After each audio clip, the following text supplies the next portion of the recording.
Ben ritrovati amici ancora una volta nel mio studio da Eber Di Marti. Oggi sono qui a fare un focus sul MIDI e sul futuro dei MIDI file. Allora, in rete leggo tantissime cose su Facebook, Instagram, nei vari forum, molto interessanti, e quindi ho cercato di riunire un po' di idee, di fare la mia idea e quindi di elaborarla nel mio cervello per portarla qui nel canale. E vi chiedo di fare la stessa cosa, quindi mi raccomando, rispondete e mettete i vari messaggi per capire un po' come la pensate, ok? Allora, partiamo dal discorso che questo non è un video tecnico e quindi cercherò di spiegare in maniera molto semplice. Innanzitutto, che cos'è il MIDI? Il MIDI è un protocollo di comunicazione fra macchine musicali, ok? E questo MIDI è importante perché permette di non avere macchine blindate, no, a se stesse e quindi funzionanti solo in quel modo e in quella possibilità, ma far comunicare le macchine tra di loro. Quindi la possibilità di suonare una tastiera con i vari expander, eccetera, ma ce ne sono tantissime, i vari program change, il cambio di effetti, cioè nel protocollo MIDI abbiamo tantissime cose, tanto che al giorno d'oggi abbiamo una nuova versione del MIDI che si chiama MIDI 2.0, appunto per andare ad ampliare ancora di più questo protocollo e le possibilità che noi abbiamo con questo protocollo e i vari strumenti che poi si connettono e dialogano tra di loro.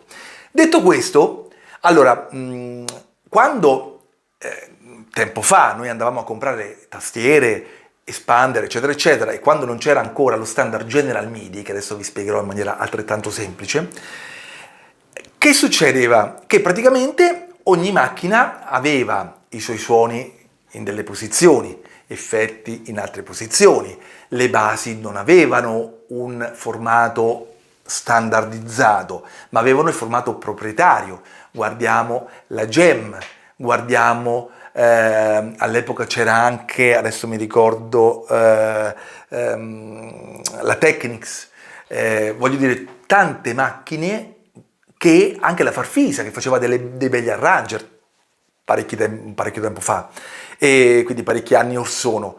Però ogni macchina aveva il suo modo di pensare, il suo modo di suonare e la General Music anche, no? Con le basi GMX, che già il GMX era un'evoluzione del General MIDI per gli strumenti General Music, però i primi strumenti avevano proprio le basi in formato proprietario.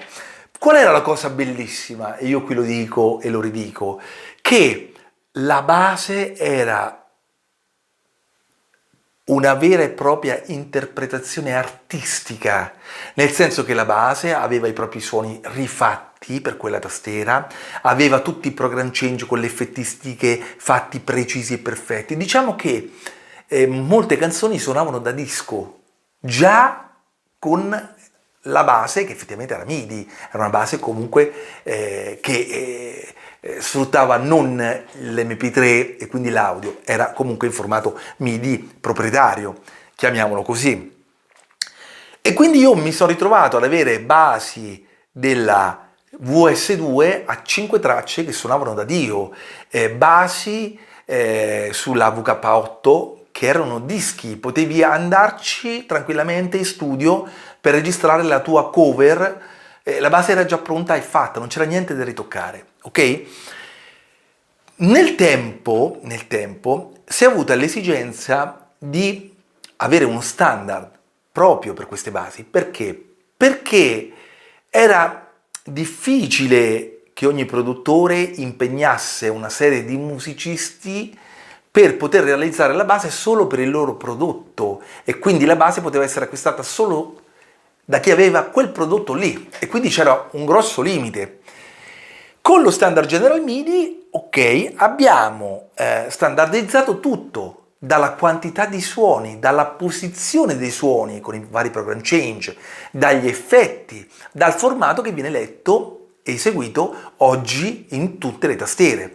Però capiamo il problema, che se un MIDI file o una base non è fatta per la macchina stessa, ecco qui che non potrà mai sfruttare appieno la macchina vera e propria, con tutte le proprie caratteristiche. E quindi questa standardizzazione viene meno nel fatto di avere una base efficiente, ok?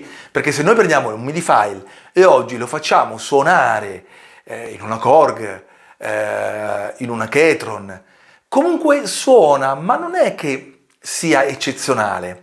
Devo dire che la Ketron ha negli anni lasciato il suo banco General MIDI che funzionava e tutt'oggi c'è, con i suoi pro e contro, ma i pro sono che una base MIDI in una Ketron già funziona, voglio dire, no? Perché il banco è stato studiato negli anni e è stato solamente aggiornato e mai cambiato, stravolto, proprio per questo. Invece se noi mettiamo un MIDI file sulla PA5X ci mettiamo quasi a ridere, come se la mettiamo sulla Genos o lo mettiamo su altre, voglio dire, macchine stellari.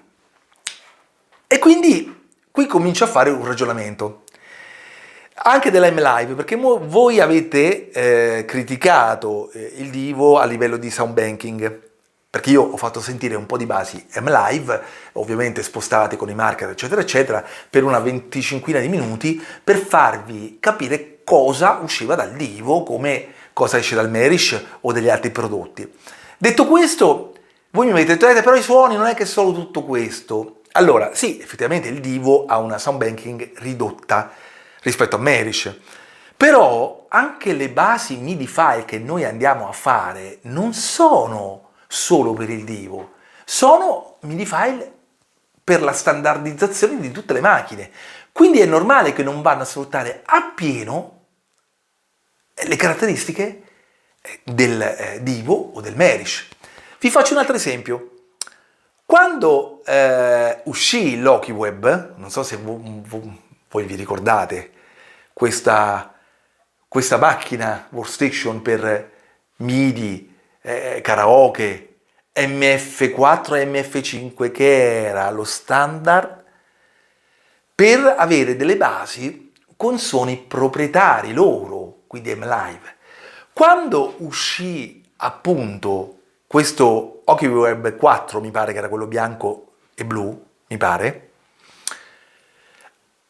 allora le basi MIDI suonavano più o meno, vabbè, così. Se noi andavamo a caricare gli MF5, che erano basi a 32 canali e sfruttavano tutti i banchi proprietari della M-Live, le basi suonavano da Dio, erano bellissime. Io mi ricordo ancora che ho registrato, e andatevela a trovare nel mio SoundCloud e qui nel mio YouTube, vado alle Hawaii di Caputo, dove io ho messo in play una base MF5 dell'Hockey 4 registrata al volo. Bellissima, nonostante i limiti, voglio dire, delle vecchie sound banking, quindi no, delle grandezze, però suonava benissimo. Allora perché la M-Live ha abbandonato questo standard? Io faccio delle supposizioni, quindi tenetevi forte, attaccatevi alla sedia. Allora, la base MIDI è una cosa che non andrà più, nel senso che è solo per gli addetti ai lavori.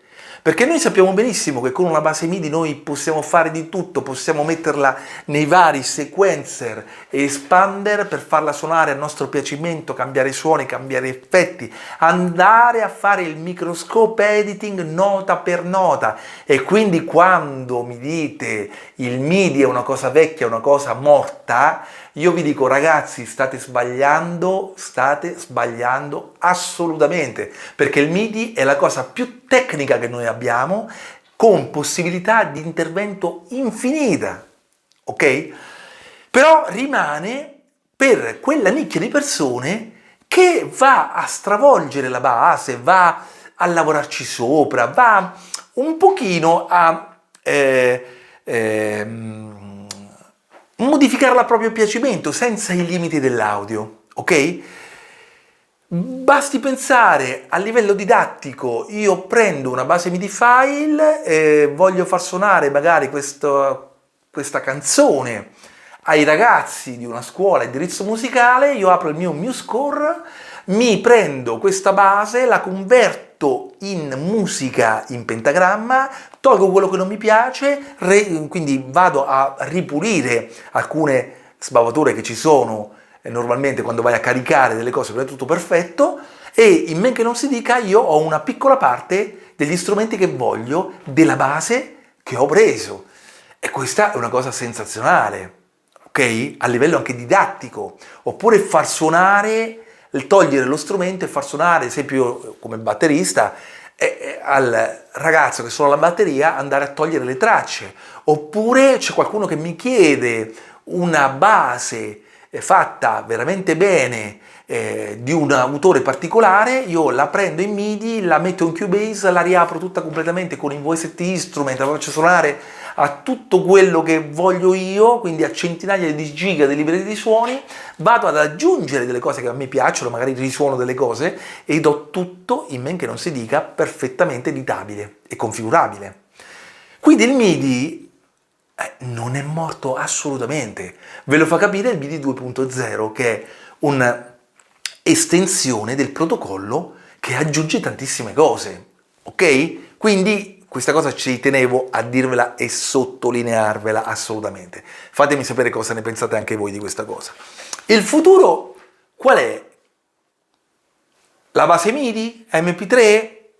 Secondo me la base MIDI non ci sarà più, cioè l'utente non la vuole più perché la base MIDI è scomoda, devi avere un expander che te la suona con i suoni precisi, tutto calibrato, magari comunque anche avendo questo alle volte una base suona meglio e un'altra no. L'utente vuole la pappa fatta, non gli interessa tutta questa storia, prende o un Merish o un Divo e fa partire gli MP3 a ruota. Ancora di più la M-Live sta puntando sull'MTA, che è il multitraccia audio, proprio per avere fino a 16 tracce come il MIDI che suonano in audio, però, quindi andare a togliere tutto, ma quelle sono già pronte, già registrate in studio, alcune già editate con un VST Instrument, prontissime. Diciamo che oggi l'utente vuole la pappa fatta, subito. Non gli interessa, non vuole smacchinare, non vuole andare ad avere rogni, a perdere tempo, non si perde tempo perché il tempo è denaro, ok? E quindi con questo si ha sia meno conoscenza di quello che si fa, ma anche, voglio dire, l'esigenza di avere macchine diverse. Facciamo un esempio, oggi con un MP3 non devo avere per forza un prodotto dedicato, basta un computer e vado a leggere miliardi di MP3. Stiamo guardando anche l'evoluzione delle basi musicali che trovi su YouTube e che puoi andare subito ad ascoltarti le basi musicali, sia originali che in varie tonalità, addirittura anche unplugged. Noi sappiamo appunto che la M-Live è l'azienda più grande che fa, italiana, che fa basi musicali audio, quindi MP3, MTA, multitraccia audio, MIDI, contesto e accordi sono le uniche, ok? E quindi il futuro qual è? Il futuro, no, assolutamente, non vedo un futuro sulla base MIDI e non dobbiamo pensare che questo sia il futuro come 40 anni fa, non è così.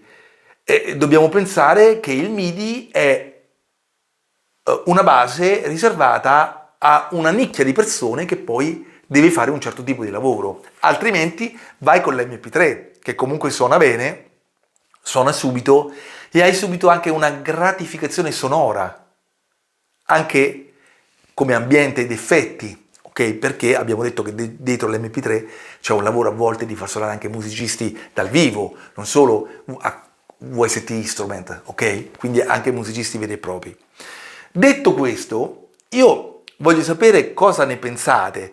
Quindi quando voi mi dite ma ho sentito un po' di basi MIDI, no, nel Divo, non mi piace molto la sound banking, è un po' relativa questa cosa, nel senso che non bisogna secondo me più guardare tantissimo a questo qui, quindi alla sound banking per il MIDI, ma bisogna, se voi fate karaoke e se avete questo bisogno di comunque avere delle basi più realistiche possibili, e il MIDI non te le dà realistiche, cioè il MIDI le devi lavorare all'ennesima potenza prima che diventino eccezionali e magari anche uniche, però se vuoi il realismo in maniera velocissima, ecco qui che ti affidi a un MP3 e sei sicuro che tutto già suona bene e calibrato, ok? E quindi vedete anche la M-Live ha lasciato solo lo standard General MIDI, quindi MIDI file, non ha più gli MF4, non ha più gli MF5 che erano gli standard, loro che facevano suonare, voglio dire, tutto con i suoni caratteristici di ogni strumento. Diciamo anche che il General MIDI va a pescare i primi suoni, proprio quelli General MIDI, che noi abbiamo nella nostra, voglio dire, libreria sonora standardizzata. Ma se noi andiamo sull'Edit e andiamo a vedere dentro queste macchine, di pianoforti ce ne sono tantissimi, di batterie ce ne sono tante, magari li suona con quella General MIDI che potrebbe non piacervi, ma se te la cambi, ecco qui che potresti avere uno stravolgimento della base, ok? Quindi andate un pochino anche a capire le regolazioni. Io ovviamente che cosa ho fatto? Ho fatto quello che fa l'utente normale quando compra un Divo o un Medici. Mi sono messo lì, play stop con tutte le basi e vi ho fatto ascoltare 25 minuti di basi musicali MIDI per far proprio rendervi conto di quello che poi, no, usciva il suono vero e proprio. Detto questo, io penso che il futuro del MIDI rimarrà solo per gli addetti ai lavori, mentre per tutti quelli che non vogliono smacchinare, non hanno questa voglia, capito, di mettersi in discussione, di andare a perdere tempo sulle macchine, a capire, ecco qui che ci sono gli MP3 e gli MTA. Allora, uno mi potrebbe dire, no, ma allora tu Eber sei deficiente che no, vai a mettere ancora delle cose in MIDI e farti delle cose in MIDI. Allora, tra me e un ragazzo di adesso ci sono due differenze sostanziali, principali, che quando io mi sono approcciato alla musica c'era solo quello, non c'erano basi MP3, non c'erano basi MTA e quindi si lavorava con quello che si aveva e dovevi per forza conoscere delle cose, altrimenti non avresti mai potuto lavorare con quel materiale lì. Oggi un ragazzo ha a disposizione gli MP3 e anche gli MTA. Per una cosa velocissima, vai su YouTube, oggi vedo anche il futuro in piattaforme come fa già la M-Live con il loro abbonamento, piattaforme dove ti abboni e puoi avere tutto quanto lì in streaming senza scaricare nulla, senza avere più bisogno di hard disk assurdi, facendoti delle playlist in cloud, cioè voglio dire, quello io immagino, non immagino più, oh quanto hard disk, quanta roba c'hai dentro, quante basi, sarà tutto comunque in cloud proprio per evitare di andare ad avere macchine con hard disk infiniti, anche perché una base MTA 16 tracce anche 50 mega te le occupa, voglio dire, quindi gli spazi servono sempre di più. Vi faccio anche un altro esempio perché come ho detto io insegno e quindi mi capita spesso di parlare tantissimo con i ragazzi delle medie, eccetera, eccetera, e vi faccio questo esempio in un altro ambito, no? Noi quando siamo cresciuti con internet, capirai, i modem 33.6, 56K che si attaccavano al telefono, se stavi su internet il telefono era occupato, un casino, le discussioni, eccetera, eccetera, c'era un mondo, poi le prime ADSL, 1 mega, 2 mega, fino ad avere le 7, poi adesso siamo arrivati alla DSL, le fibra ADSL misto rame, che arrivi fino a 200 megabit quando va benissimo, altrimenti c'hai 100 mega, 80 mega, eccetera, eccetera, e i primi router wifi che prendevano la connessione del tuo gestore, TIM, Vodafone, voglio dire, Fastweb, e la shareavano, voglio dire, senza fili per tutta la casa. Allora mi capita spesso, come ho detto, di parlare a questi ragazzi e magari gli chiedo, ma te che connessione internet c'hai? La risposta è, io ho la wifi. E quella è la mia connessione. Capite? Qui c'è la riflessione nel discorso che facevo prima. Mi sta bene pure da un ragazzino, voglio dire, no? Ma si capisce che non si è capito come funziona, cioè non si è capito che la connessione la dà il gestore, poi c'è il router che va con la wifi a darti quel tipo di connessione. Ma te non è che se io stacco la connessione al telefono e quindi alla mia fibra, non è che il wifi mi dà la connessione, ok? E questo è un altro ragionamento per farvi capire alle volte. Io ho la mia, io vado benissimo, io ho tutte le tacche nel mio wifi, quindi la mia connessione è eccezionale, ma non dipende da quello, dipende dalla velocità del gestore. Capite? Sono andato un po' fuori strada, però ho fatto questo ragionamento proprio per farvi capire come oggi sia tutto molto più semplice, non ci si complica in tante cose e potrebbe anche essere un bene per chi non vuole addentrarsi. Però ricordatevi, e questo lo sottolineo, il MIDI 2.0 sarà un'evoluzione eccezionale del MIDI e avrà un protocollo con tantissime funzionalità, ok? Il MIDI non morirà mai, perché il MIDI è la base di tutto, è la base di tutto. E non solo, ricordatevi sempre che quando noi andiamo a parlare di audio già fatto, è vero che è semplice, suona bene, tutti gli effetti, bello, tutto quello che vi pare, ma quando andiamo a fare un time stretching, un pitch shifting e quindi andiamo a cambiare la tonalità del brano o andiamo ad abbassare o aumentare la velocità, non andiamo a fare altro che un degrado del file audio stesso. Quindi ricordiamocelo questo, dobbiamo essere consapevoli di questa cosa, Non dobbiamo dire che l'audio è come il MIDI, quindi se noi acceleriamo e abbassiamo la velocità non c'è nessun tipo di degrado e tutto funziona perfettamente, ok? Basti pensare, fate questa prova qui, prendete delle canzoni che voi avete in un CD, ve le passate in MP3 e poi fate la stessa cosa, andate a fare, ok? Magari mettete dentro al Merishow, da qualsiasi parte, anche nel computer, andate a fare, aumentare, quindi alzare di un tono la base stessa col cantato e vi rendete conto che non porta più, c'è qualcosa che non quadra più, ok? Perché è un degrado.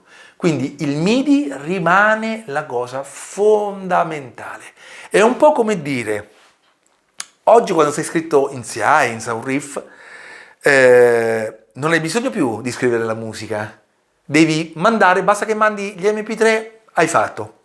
È un bene, ma è anche un male, perché se prima volevi depositare dei brani, eri obbligato a farti scrivere la musica da qualcuno, oppure conoscere la musica e cominciare a conoscerla, perché non si fa sempre in tempo a cominciare a conoscere la musica. Ma oggi, vedete, è tutto molto più smart. Prendo la MP3 e lo deposito. Però si perde la consapevolezza della scrittura in pentagramma, che è la base musicale. Non è che la base musicale è l'orecchio o quello che vado a suonare, la base musicale è fatta di note, pause, tempi, pentagrammi, la scrittura, gli accordi e le armonie. E quello sono tutte cose già prestabilite dove noi ci muoviamo a nostro gusto e piacimento. Quindi anche lì la base di chi scrive musica non morirà mai, voglio dire, non morirà mai. E vi dico l'ultima cosa poi, perché sto andando anche troppo oltre. I grandi scrittori di musica contemporanea, e parliamo di musica da film, quindi tutti quelli che hanno fatto la colonna sonora di Avatar, del Titanic, degli Harry Potter, sono tutte persone che è vero che usano l'elettronica, perché oggi se non usi l'elettronica sei tagliato fuori, quindi devi comunque aggiornarti e tenere la mente aggiornata verso il nuovo progresso tecnologico musicale.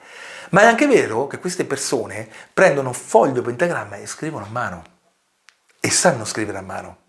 Addirittura alcuni le pensano prima e poi le scrivono. Ok? Quando intervistarono Giovanni Allevi, che è un grande amico mio, e gli disse, ma te no? Voglio dire, come fai a scrivere tutte queste cose, eccetera, eccetera? Lui disse, no, ma io non ho bisogno del pianoforte. Io le penso, queste cose sono tutte cose pensate, e poi li metto in pentagramma, io già so come suonano. Capite? Quindi è un vantaggio in più. Detto questo, ragazzi, io vi saluto, iscrivetevi al canale, pollice in su, campanellina, e mi raccomando, io voglio un vostro commento, anche negativo. Se dite che sto dicendo delle stupidaggini immense, ditemelo, non è un problema. Accetto tutti i consigli e tutti i commenti, però questo è il mio punto di vista. Il MIDI rimarrà solo per le persone specializzate e per la nicchia che è preparata. Il file multitraccia audio MTA o MP3 sarà per chi vuole la propria fatta subito, pronto a YouTube, tac tac tac, ce l'hai subito. Amici, detto questo, ci salutiamo. Ciao da Eber!